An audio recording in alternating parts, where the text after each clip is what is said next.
Good afternoon and welcome back. I'm Marcus Peter. A recent editorial in the journal The Lancet claims that an unborn gestating baby is a, verbatim quote, part of the gestator's body. There's a lot that's wrong in just those few words, and tries to make definitions about the metaphysical state of the child. Wes Smith joins us with more. Wes is a dear friend, chair and senior fellow at the Discovery Institute Center on Human Exceptionalism, host of the Humanized podcast, author of 13 books. And you can follow him on Twitter at the Wesley J. Smith. Check out his articles at National Review, First Things, and more. Wes, thank you for joining us. How are you? Marcus, fine. Thank you very much. Slight correction. The editorial that you addressed was in the Journal of Medical Ethics. I also wrote about a different editorial in The Lancet that wants abortion at any time for any reason for free. Yes. Okay. My apologies for that. We will link to that in the description of today's program. But let's talk about the fact that a baby is merely the part... Oh, my gosh. I don't want to repeat that line. Just tell us what's wrong with that sentence, please. Well, it's ascientific to begin with. If you're going to have an argument over morality and ethics, it has to be based on factual accuracy. And in this article, they're discussing a field of philosophy that I know nothing about called mereology, M-E-R-E, which is, I guess, I looked it up, a relationship between parts and wholes. And then the argument is made that the unborn child, the gestating child, is not actually a separate organism within the woman, the mother. Actually, it's only a part of the mother. And they make it, they say, and they admit, this is the metaphysics of pregnancy. Well, wait a second. You cannot have a discussion on change what is scientifically true. If you take a look at embryology textbooks, that science says, without regard to the morality of the issue, an unborn child is a separate human organism with its own DNA and so forth and so on. And with a symbiotic relationship during gestation, but it doesn't mean it's not its own organism.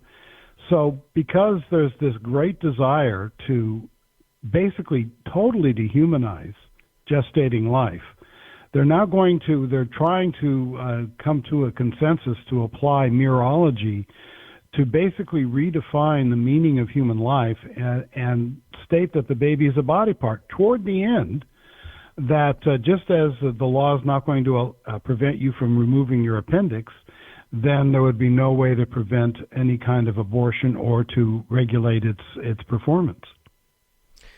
The irony of this is mereology is nothing more than a concocted area of philosophical study that's an expansion of Occam's razor. And I mean, even then it means very little to nothing, because going back to that sentence, to call a woman a gestator is, yet again, to... comment on that, please.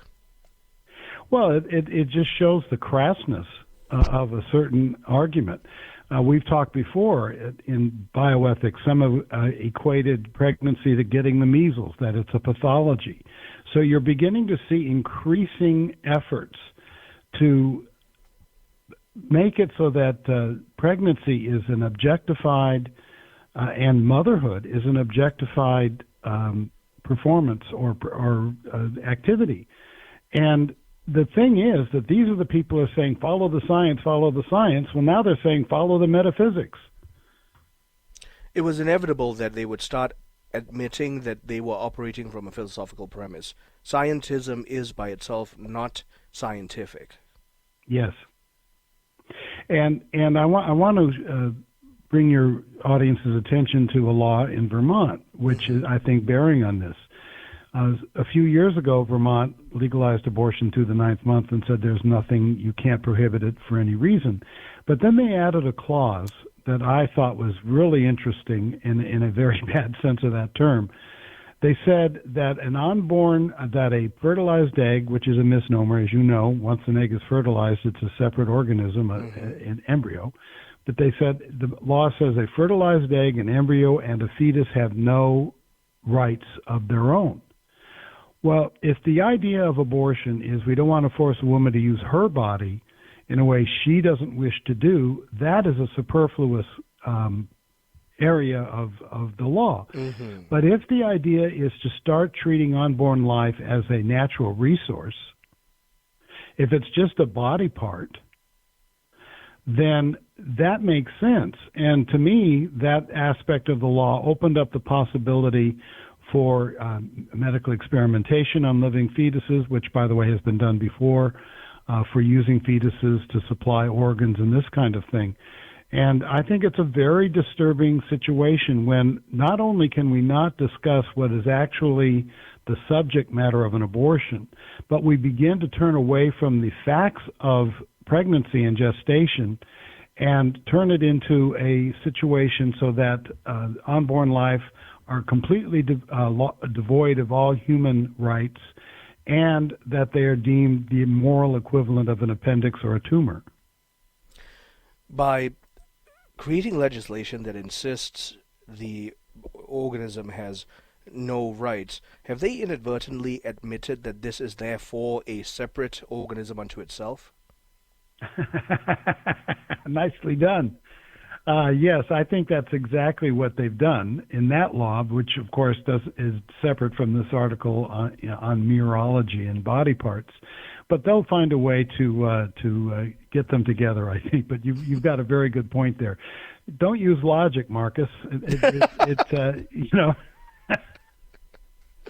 Every time we talk, Wes, it really does appear that our exercise of logic has no sphere in legislation and conversations of the human person in society. One of the points I made in this article I wrote in National Review is that, many pro-lifers and Catholics and others will say that an unborn child has a soul.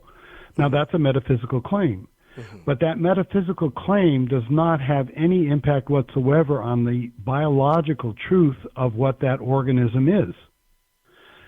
The smerology thing would, and that's a huge difference, because we can make metaphysical claims, we can make moral claims, but they should not be such that we deny basic biology. And of course, the claim of a soul does nothing of the kind, but the claim that this is a mere body part does. As you rightly note, this whole thing is being debated in the hallowed halls of ivory towers. Can you comment on the fact that there's a real detachment from reality as these people engage in intellectual flights of fancy? Yeah, but it's true. I mean, a lot of this is the old canard about how many angels can dance on the head of a pin thing. And there's a lot of arcane discussion and, this philosophical, slicing an onion skins and so forth. But it has a real impact because quite often these discussions that do not get involved in terms of the popular discussions end up influencing public policy quite significantly. And I'll give you a classic example. Around 2009, I began noticing in the medical journals and the science journals and so forth, bioethics journals. I read them because, as you know, I think if you want to see what's going to go wrong next in society, read the professional journals. I began noticing increasingly strident articles saying that children with gender confusion should be given puberty blockers. And I began to write about it saying, look, this is what they're talking about. You have to be ready to prevent this from happening. Well, you saw how fast it occurred.